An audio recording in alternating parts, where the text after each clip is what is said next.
Do you all know how we got our current employer-based healthcare system? We are unique in the world at having a system where most people in this country get their health care, at least those that are under 65, get their health care from their employers. And the story on that is that during World War II, there was a government freeze on wages in an effort to keep the inflation down during the war. And simultaneously, most work-age people were fighting. They were off in the war fighting. And so it was actually very difficult for employers to attract employees. They couldn't offer higher wages, and so they began to offer benefits.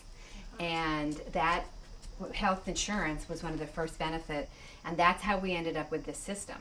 At the same time, in the UK, for instance, which was being bombed and actively involved in the war, a lot of the infrastructure was destroyed.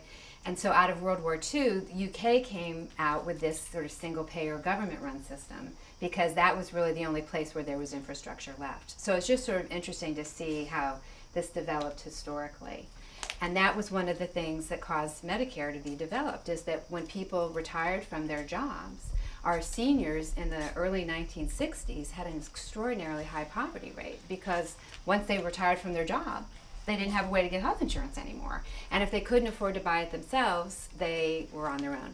And so that was a lot of the impetus behind the Medicare system, because the poverty rate among seniors was really quite high in the early 60s. In many ways, up until the passage of the Affordable Care Act, we were rationing healthcare in this country, but by sort of luck of the draw.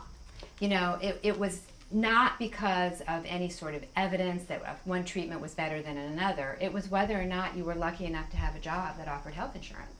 Or if you were an independent contractor or a freelancer, whether or not you made enough money to purchase health insurance, and if you were healthy enough to get an insurance company to sell it to you.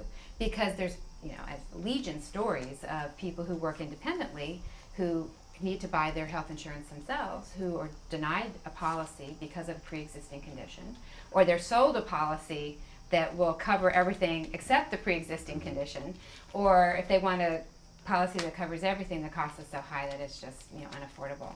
And so the Affordable Care Act, which many people like to call Obamacare, and I'm happy to call Obamacare, really tries to address some of those fundamental discrepancies.